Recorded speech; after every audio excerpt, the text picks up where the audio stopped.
Вітаю, шановне гаспадарства. Мы працягваем лекцыі па праблеме генезісу Великага княства Літоўскага. Гэта трэцяя лекцыя. Першая была прысвечана крыніцам па праблеме. Другая лекцыя распавядаў я ў другой лекцыі пра першы этап развіцця гістарыяграфіі Великага княства Літоўскага ад 70-х гадоў 19 стагоддзя да Першай световай вайны. Першая световая вайна закончылася, пачалося змаганне за незалежнасць і за тэрыторыі за граніцы некалькіх дзяржаваў, якія ўтварыліся на месцы імперій. Это найбольш это змаганне датычыла Польшы, яна фактычна на ўсіх межах змагалася за тэрыторыі. І ўсё спакоілася да 1922 года і пачынаецца развівацца ўжо гістарыяграфія ў новых умовах. І пра гэта мы пагаворым. 20-30 гады 20-го стагоддзя. Што новага, што канкрэтнага рабілася ў гэтай праблеме ў асяроддзі гісторыкаў? Найбольшы ўклад, самы важкі ўклад у развіццё канцэпцыі і распрацоўку пасобных дэталяў працэсу дзяржаўтварэння адыграла польская гістарыяграфія. Найбольшы ўклад зрабіла польская гістарыяграфія. І можна ацаніць па тым корпусе працаў, якія ў гэты час узніклі, што ў польскай гістарычнай літуаністыцы праблема генезісу Великага княства Літоўскага ў міжваенны час была па значнасці на другім месцы пасля тэмы уніі кароны Літвы. Гэта унія польская, літоўская, каралеўства польскае з Великім княствам Літоўскім. Гэта найбольш актуальная тэма ў польскай гістарыяграфіі, і сёння яна таксама вельмі актыўна распрацоўваецца. Можна казаць, што агульная ацэнка развіцця даследаванняў польскіх гісторыкаў у гэты час это фактычна працяг і варыяцыі канцэпцыі Юліуша Ляткоўскага з 19 стагоддзя. Менавіта, я паўтаруся, былі закладзеныя самыя галоўныя пастулаты гэтай канцэпцыі. Это эвалюцыя літуавіцкага грамадства да дзяржавы і цесная сувязь стварэння літуавіцкай дзяржавы з польскага пункту гледжання з захопамі гэтымі літуавіцамі земляў на Русі, найперш у Беларусі. Некалькі буйных гісторыкаў выказваліся па гэтай праблеме. Напрыклад, Генрых Пашкевіч, буйнейшы польскі гісторык, які пасля Другой световай вайны жыў і працаваў у эміграцыі. Ён працягваў гэтыя пастулаты Юліуша Ляткоўскага, але выказаў свой погляд, свае варыяцыі гэтай канцэпцыі. Галоўны змест гэтых варыяцый, што Міндаўг быў не стваральнікам, а аднавіцелем адзінства дзяржавы, якая сфармавалася раней ужо в апошняй чвэрці 12 стагоддзя. Вось зноў жа это даўняя тэза па пісьмовых крыніцах, па летапісах, па хроніках. Вядома, што з 80-х гадоў 12 стагоддзя это летапісныя літоўцы, плямёны актывізавалі рабаўнічую дзейнасць. Яны нападалі на навакольныя тэрыторыі. Не все. Нападалі на Польшу, на Прыбалтыку і далей за Беларусь размешчаныя так званыя ўсходнеславянскія рускія княствы. На Смаленск, на Новгарад, маглі на поўдзень, на кіеўскую зямлю нападаць. І у апошняй чвэрці 12 стагоддзя яны перайшлі ад гэтых нападаў рабаўнічых да тэрытарыяльных захопаў. А ўжо ў пачатку 13 стагоддзя па Генрыку Пашкевічу суіснавалі інстытуты старэйшых князёў і велікакняская ўлада. Была група важнейшых, багацейшых, мацнейшых, старэйшых князёў, і нехта з іх быў вялікім князем літоўскім. І зноў жа пацвярджэнне ў працах Пашкевіча аднаго з галоўных пастулатаў польскай канцэпцыі балтацэнтрысцкай — гэта фармаванне велікакняскай улады у ходзе заваёвы рускіх земляў. Пашкевіч гэта ў сваіх працах выказаў тыя галоўныя працы, дзе прыводзяцца гэта канцэпцыя, я тут памясціў унізе слайда. І, што цікава, гэтая канцэпцыя была прадстаўленая Пашкевічам на 5-м з'ездзе польскіх гісторыкаў у 1935 годзе. Гэты з'езд адбываўся, і там дашло да цікавейшай дыскусіі пра адну літару, а нават не пра літару, а значок над гэтай літарай. Таму што калі літара «і» в варыянце алфавіту кірылічным без значка, то гэта чытаецца «і». Калі «і» кароткая, то гэта зусім іншае прачытанне. То есть Пашкевіч лічыў, што это было «і» кароткае.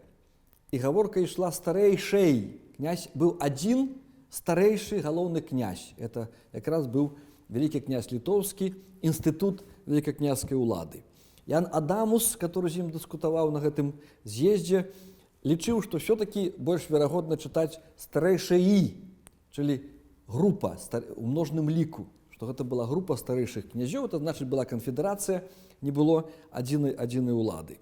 Гэта была цікавая дыскусія, вот бачыце, настолькі дэталёва міжваенна-польская гістарыяграфія в эту праблему ўваходзіла, што зашла дыскусія пра літару «і» і значок над гэтай літарай. А дыскусія датычыла знакамітай дамовы 1219 года, калі група літовіцкіх князёў, пералічаныя група ў летапісе галіцка-валынскім, дамаўляецца з княгіняй і яе сынамі галіцка-валынскім княствам.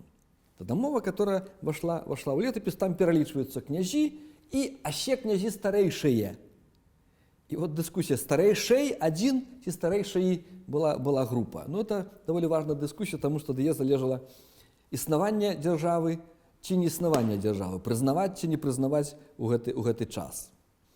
Другі буйнейшы польскі гісторык, медыявіст, который аставаўся ў сацыялістычнай Польшы да канца жыцця пасля Другой световай вайны, ён прапанаваў так званую дружынную тэорыю стварэння Вялікакняства Літоўска, которая таксама абапіралася на гэтыя два важнейшыя пастулаты польскай гістарыяграфіі, якія прызнавалі і расійскія гісторыкі дарэвалюцыйныя. Гэта эвалюцыя літовіцкага грамадства да дзяржавы і сувязь стварэння літовіцкай дзяржавы з захопам земляў на Русі. Ён лічыў, Генрык Ламянскі у сваіх працах неаднаразова пра гэта пісаў, што пераўтварэнне племяннога ладу літовісаў у дзяржаву было вынікам паскарэння ўнутранай эвалюцыі літовіцкага грамадства, якая была выкліканая знешнімі прычынамі. У першую чаргу літовіцкая экспансія на Русі. То есть гэта экспансія рабаўнічая, потым тэрытарыяльна-захопніцкая прыспешыла эвалюцыю літовіцкага грамадства. І дзяржаву стварылі дружыны гэтых правадыроў, якія займаліся рабаваннем суседніх тэрыторыяў. Czyli каманды прафесійных вояў пад кіраваннем князёў. Яны шкаліліся, яны трэніраваліся, яны багацелі, яны мацнелі у працэсе нападаў на суседнія землі. І менавіта гэтыя дружыны, которые не былі звязаныя цесна з гэтай племянной арганізацыяй, яны захапілі гэтае літовіцкае грамадства знутры і стварылі, навязалі гэтаму грамадству дзяржаўную арганізацыю. Это такая цікавая тэорыя. Czyli дружыны заваёвалі рускія землі і, вярнуўшыся з гэтымі багатымі лупамі, яны заваявалі літовіцкае грамадства. І вот таму князі у святле гэтай канцэпцыі Генрыка Ламянскага, якія былі пералічаныя у дамове 1219 года, якія Генрык Пашкевіч лічыў манархамі, па Ламянскаму, нават цытую, былі проста правадырамі рабаўнічых бандаў. Так ён пра іх зняважліва выказаўся. І зноў жа адна цікавая думка Генрыка Ламянскага, бо ён не мог ігнараваць такую акалічнасць, што в этой новастворанай дзяржаве славянаў, усходніх славянаў, найперш беларусаў, было нашмат больш, чым літовісаў. Як гэта прымірыць? З аднаго боку тэзу заваёвы літовісамі рускіх земляў, а з другого боку, што тых рускіх было нашмат больш, чым літовісаў. Значыць, была прынята такая тэза, што баяраў, арыстакратыі, баявога гэтага класа ці саслоўя было нашмат больш, чым у русінаў. Звяртаю вашу увагу, баяры – это назва славянская, з этой русінскай мовы прыйшла. У літавійскай мове няма адпаведніка. Не было тады адпаведніка назвы этой баярам. Это для мяне яшчэ адно сведчанне, што яшчэ не сфарміравалася феадальнае гэта класа, варства, саслоўе гэтых баяраў. Ну, яго спецыяльна праца есть, Ламянскі Хенрык, студзія над пачаткамі спалучэнства панства літаўскага, якая выйшла ў 1931-32 годах. І зноў жа, это гісторык, які дажыў там пачатку 80-х гадоў 20-го стагоддзя. Ён вельмі шанаваны ў Польшы да гэтага часу, і ў 83-м годзе было перавыданне ў такой двухтомнай вялікай працы, гэтай першай названай працы, студзія над дзеямі Вялікага княства літаўскага ў Познані 1983 годзе. Прычым, на жаль, гэта перавыданне было без належнай навуковай апрацоўкі, без уліку таго, што гістарычная навука да пачатку 80-х гадоў пасунулася далёка наперад. І нават, вось, калі ён Ламянскі ту першую сваю працу пісаў пачатку 30-х гадоў, напрыклад, ён яшчэ не ведаў вынікі археалагічных раскопак у Гародні ў Беларусі. Калі дырэктар музея, тады польскага музея Юзеф Яткоўскі, адкрыў тое, што тут быў горад 12 стагоддзя, буйны горад, адкрыў княскі палац, адкрыў царкву праваслаўную 12 стагоддзя і даказаў, што летапісны горадзін знаходзіўся на Нёмане.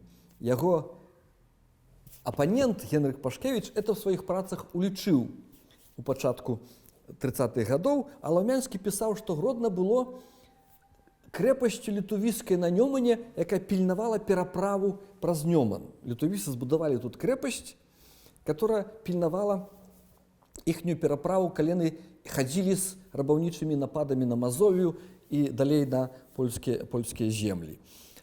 І в гэтым выданні 1983 года паўторана тое самае з пачатку 30-х гадоў, што это была літувійская крэпасць, которая бараніла пераправу на Нёмане, і абсалютна ігнараваны факт таго, што тут адкрыты быў багаты усходнеславянскі, это значыць беларускі горад 12 стагоддзя, некалькі мураваных церкваў, княскі палац, замак, матэрыяльная культура выразна беларуская. Это вось такі прыклад пашаны залішнюю да гісторыка, які ледзь там не лічыцца, скажем так, нязменным, актуальным на все часы, на все векі. Все-таки наука гістарычная не стаіць на месцы.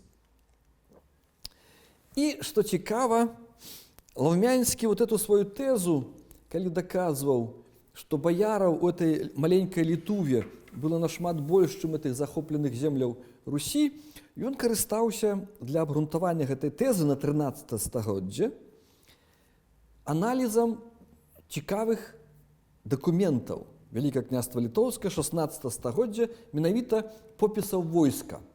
1528 год яшчэ былі попісы войска, яны апублікаваныя, яны вядомыя, гэтыя крыніцы.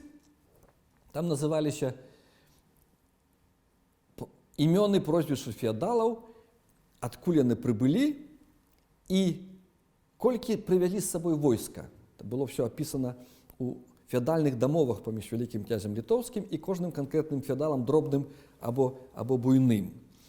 І ён ужываў для акрэслення этнічнай прыналежнасці крытэрый канфесійнай прыналежнасці. То есть для яго ўсе каталікі былі літувісамі, праваслаўныя, адпаведна, русінамі. А гэта ўжо 16 стагоддзе.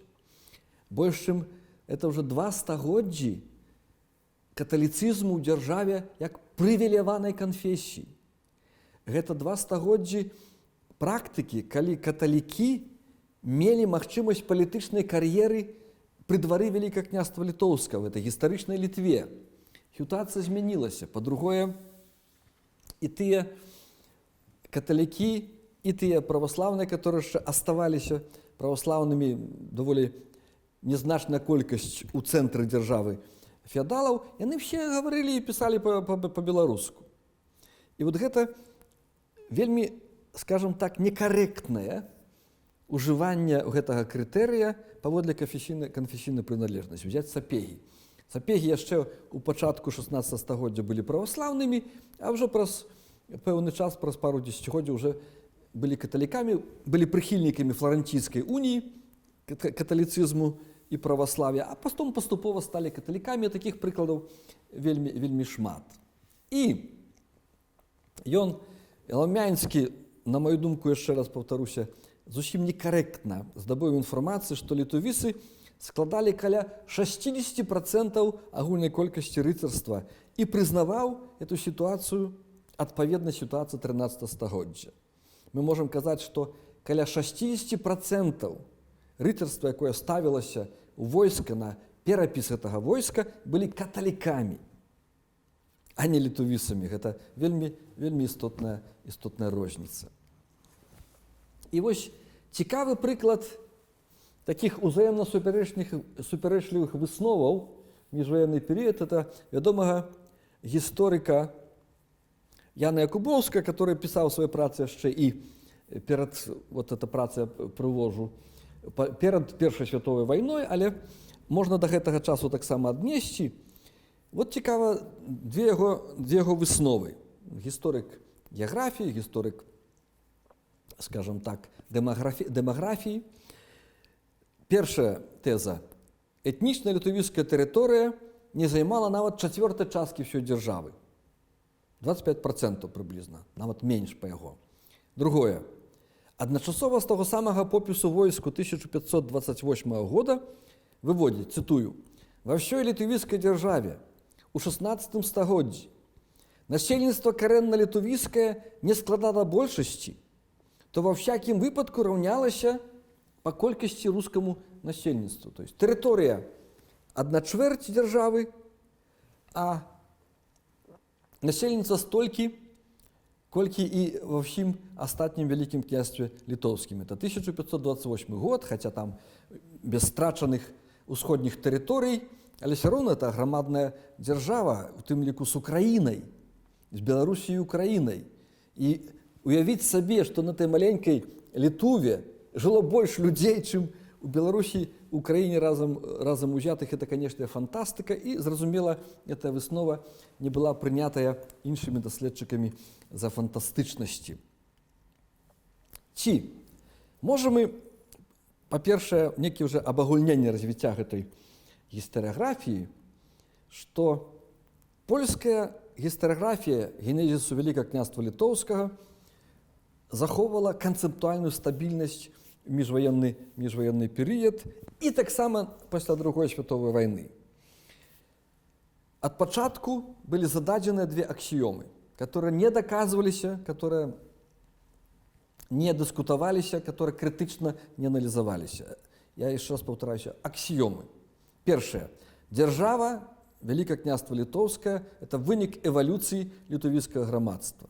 Другое — это цесная сувязь паміж утварэннем дзяржавы і захопам літувіцамі земляў на Русі. Ну, там, я яшчэ паўтаруся, варыянты гэтых захопаў. Можа быць, больш жорстка захоплівалі, эксплуатавалі, або больш лагодна захоплівалі, супрацоўнічалі і выкарыстоўвалі супраць сваіх недругаў у літувіцкай зямлі. Недавно у меня такая была короткая дыскусія з адным калегам, які займаўся 20 стагоддзям і раптам пачаў займацца сярэднявеччам. Ён нават выказаў такую думку, што стаялі гарнізоны літувіцкія у тых беларускіх гарадах, там у Гародніна, у прыватнасці. Это, конечно, абсалютна неразуменне рэаліяў сярэднявечнага часу. І гэтая канцэпцыя, якая была распрацавана польскімі гісторыкамі, распаўсюдзілася па ўсім свеце і яшчэ дзякуючы таму, што была прынятая у Савецкім Саюзе. Толькі з пэўнымі мадыфікацыямі, большай часткай ідэалагічнага характару. Пра гэта мы будзем гаварыць, калі пачнем аповед пра развіццё гістарыяграфіі пасля Другой световай вайны. На маю думку, самая істотная супярэчнасць гэтай канцэпцыі балтацэнтрыскай, літувіцацэнтрыскай канцэпцыі стварэння дзяржавы, это была паміж аксіёмай, то есть палажэннем, якое не патрабуе доказу, пра літувіцкасць дзяржавы і фактар прысутнасці і ўдзелу в этом дзяржаўным будаўніцтве так званага рускага элементу, усходнеславянскага элементу.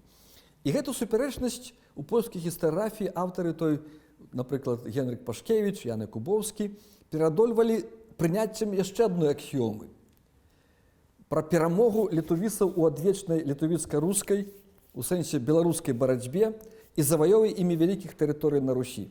Звяртаю вашу увагу, калі канцэпцыя фармавалася, існавала супярэчнасць і змаганне ідэалагічнае паміж Расіяй і Польшай за гэтыя землі Вялікага княства Літоўска, чые яны былі ў мінулым, рускія ці польскія. І гэту канфрантацыю, вельмі характэрную для ўсіх нацыяналізмаў 19 стагоддзя, яны пераносілі на сярэднявечча, што інакш не магло быць. Русіны ваявалі з літоўцамі, беларусы ваявалі з літувісамі. І вось, врэшце-рэшт, у выніку гэтай перамогі у выніку гэтага змагання літувісы перамаглі. Але я пра гэта яшчэ буду гаварыць пры абмеркаванні працэсу самога дзяржаўтварэння, але скажу, што сапраўды ў пісьмовых крыніцах маюцца звесткі пра некалькі дзесяткаў рабаўнічых паходаў летапісных літоўцаў у 12-м, ад 80-х гадоў 12 стагоддзя, пачатку 13 стагоддзя ва ўсіх кірунках. І на Польшу, і на Прыбалтыку, і на галіцка-валынскія землі, на Смаленск маглі быць, на Вялікі Новгарад маглі быць. Але няма ніводнага сведчання пра напад гэтых летапісных літоўцаў на беларускія землі. Наваградак, Гародню, Слонім, Ваўкавыск, Полацак і іншыя. І хто б не спрабаваў гэта даказваць, фактаў гістарычных спасылак на крыніцы няма. Я спецыяльна іх шукаў, не знайшоў. Адзінае ёсць напамін, гэта у літаратурным творы слова пра паход Ігоравы, што полацкі князь Васілька пазваніў сваімі острымі мячамі аб літоўскія шаломы. Но гэта літаратурны твор, па-першае, па-другое, дакладна невядома, ці не з'яўляецца ён фальсіфікатам 19 стагоддзя. В гістарычных крыніцах згадак гэтых нямашака. Фактаў супрацоўніцтва хапае, існуе няма ніводнай згадкі пра напад. І вось, на маю думку, і не толькі на маю думку, гэта вот на фоне іншых сведчанняў пра напады на Польшу, Прыбалтыку, далёкія землі Русі, Новгарад, Смаленск, Валынь, адсутнасць хоць бы адной згадкі пра напад на беларускія землі, гэта не выпадковая. Абсалютна не выпадковая. І яна мае дачыненне звязана з рэканструкцыяй працэса дзяржаўтварэння на панямонні менавіта стварэння Вялікага княства Літоўскага. І вось гэта маўчанне сярэднявечных дакументаў пра канфлікты на панямонні і падзвінні карэлюе, цалкам згаджаецца з сённяшнімі сведчаннямі археалогіі і лінгвістыкі пра агульны мірны характар балта-ўсходнеславянскіх кантактаў у гэтым рэгіёне. Пасля Другой световай вайны праведзена маса грунтоўных даследаванняў археолагамі і лінгвістамі. Балта-славянскія исследаванні, цэлы шэраг зборнікаў выходзіў у Маскве пра гэтыя даследаванні. І все аўтары падкрэсліваюць пераважна мірны характар балта-ўсходнеславянскіх кантактаў у гэтых рэгіёнах. І от звярніце ўвагу, няма пісьмовых звестак пра напады летапісных літоўцаў на беларускія гарады і землі. Раз. Другі факт. Іншыя навукі, незалежныя ад гэтых пісьмовых крыніцаў, лінгвістыка, археалогія, сцвярджаюць пра агульны мірны характар кантактаў. Напрыклад, ленінградская экспедыцыя пад Наваградкам раскапала магільнікі, дзе пахаваныя людзі і славяне, і балты памешаны ў гэтых абрадах. То есть явна жылі мірныя. І шмат чаго іншага. І вот гэтыя два факты наводзяць на пэўныя роздумы. На пэўныя роздумы пра тое, ці адпаведная гістарычнай рэальнасці это канцэпцыя, якая базуецца на канфрантацыі, на заваёве, на войнах непарыўных ад ранняга да позняга сярэднявечча. І зноў жа паўтаруся, што ў гэтых працах вельмі распаўсюджаны стэрэатып прысутнічае польскай, не толькі польскай гістарыяграфіі, перакананне, што Міндаўг, яго наступнікі будавалі дзяржаву менавіта балцкую, літувіскую. Это зноў жа перанос на сярэднявечча ідэалогіі сённяшняга дня, ідэалогіі 19-20 стагоддзяў, што дзяржава з'яўляецца механізмам рэалізацыі нацыянальных інтарэсаў. У сапраўднасці гэта дзяржаўная арганізацыя Вялікім княствам літоўскім будавалася на аснове феадальнага ладу, пры якім этнічнае паходжанне феадалаў не мела істотнага значэння. Мы будзем гаварыць увогуле яшчэ пра агульную дэфініцыю дзяржавы, класічную, і ў гэтым святле гэтай дэфініцыі будзем падыходзіць таксама да праблемы нашага Вялікага княства літоўскага. У незалежнай Літуве 20-30-е гады існавала незалежная Літувійская рэспубліка. Яна глыбока не распрацоўвалася, таму што навука толькі уласна пачынала зараджацца, яна станавілася на прафесійную аснову паступова, хапала іншых праблемаў. Закраналіся некаторыя моманты гісторыі 13 стагоддзя, найперш бітва пры Дурбе, 1260 год, калі разграмілі жамойты, разграмілі рыцараў, крыжакоў. Працы Стакаўса, Татарайчыса, пра Міндаўга, это былі хутчэй працы папулярныя. Это былі пачаткі прафесійнай літувійскай гістарыяграфіі, якая в асноўным чэрпала ідэі з больш развітай, распрацаванай гістарыяграфіі літувійскай.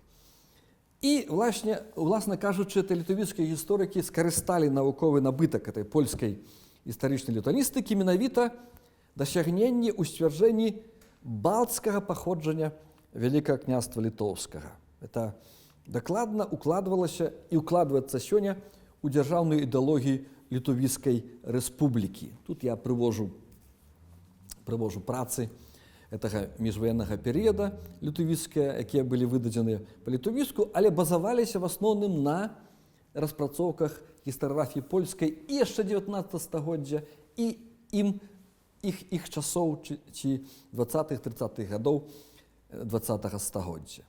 Калі гаварыць пра савецкую Беларусь, там не было спецыяльных прац па генезе Вялікага княства літоўскага. Толькі ў працах сінтэтычнага характару такія гісторыкі, вядомыя беларускія, як Владзімір Пічэта, Мітрафан Довнар-Запольскі, Всевалад Ігнатоўскі, іншыя, выказвалі свае погляды на пачатак гэтай дзяржавы, якія в галоўных рысах адпавядалі расійскай гістарыяграфічнай традыцыі. Вот тут прыводзяцца некаторыя гэтыя працы агульныя. І калі параўноўваць, што беларускую і літувійскую гістарыяграфію, літувійская карысталася напрацоўкамі польскай гістарыяграфіі, беларуская расійскай. І у беларускай міжваеннай савецкай гістарыяграфіі сцвярджалася, што той рускі пачатак, рускае начало Вялікім княствам літоўскім, які так шчыра баранілі расіяне ў дыскусіі з палякамі, з'яўляўся, уласна кажучы, беларускім, а сама дзяржава называлася літоўска-беларускай. Лагічна. І калі казаць агулам, міжваенны перыяд польскія гісторыкі вельмі актыўна займаюцца гісторыяй Вялікага княства літоўскага, таму што значная частка тэрыторыі этой дзяржавы трапіла у міжваенную польскую рэспубліку. Это заходняя Беларусь, заходняя Украіна і Віленшчына. Яны гэтым займаліся. Іх напрацоўкі актуальныя да сёння. Я нават скажу, што пасля Другой святовай вайны існавала негалосная забарона з Масквы польскім гісторыкам займацца далей гэтай праблемай. І шмат такія дэталёвыя апрацаванні пэўных праблемаў, которые асталіся у міжваеннай польскай перыёдыцы, аказаліся незапатрабаванымі у камуністычны перыяд Польскай Народнай Рэспубліцы і нават незапатрабаваныя зараз. Я ў свой час спецыяльна праглядаў перыёдыку польскую міжваенную і зрабіў, не ведаю, можа быць, каля 1000 старонак ксераксаў гэтых артыкулаў, якія яшчэ можна выкарыстаць у напісанні сінтэзы па гісторыі Вялікага княства літоўскага. Літувійская гістарыяграфія пачыналася прафесійная, брала свае ідэі з польскіх напрацовак. Беларуская гістарыяграфія пачыналася прафесійная, которая вельмі хутка была, прабачце, закрытая пасля 20-х гадоў так званай беларусізацыі. Это все гісторыкі былі большасці рэпрэсаваныя, Довнар-Запольскі выгнаны з Беларусі, іншыя былі рэпрэсаваныя. Фактычна эта школа была знішчана і сёння не запатрабаваная. Потым прыйшла Другая световая вайна, якая закончылася ў 1945 годзе. Еўропа была падзеленая на две часткі, і все гэтыя спадкаемцы Вялікае княства Літоўскага аказаліся ў межах Савецкага Саюза і былі вымушаны натуральным чынам дапасоўвацца да ідэалагічных установак Цэнтральнага камітэту Камуністычнай партыі Савецкага Саюза. Пра гэта мы пагаворым у наступнай лекцыі.